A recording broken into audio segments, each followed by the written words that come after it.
কুরবানি নাহি হয় শুধু ঘুষের টাকায়।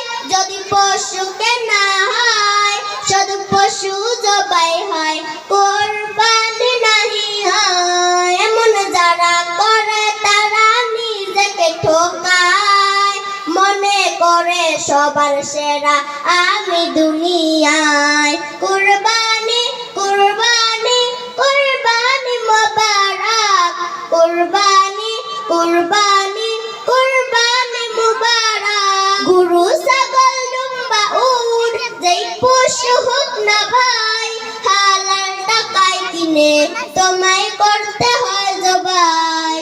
গরু ছাগল দুম্বা উট যেই পশু হোক না ভাই, হালাল টাকায় কিনে তোমায় করতে হয় জবাই। ভালোবেসে সেই পশুকে যত্ন নিও ভাই, তার কুরবানিতে চোখে যেন পানি এসে যায়। কুরবানি কুরবানি কুরবানি মোবারক, কুরবানি কুরবানি কুরবানি মোবারক। খোদা হাফেজ।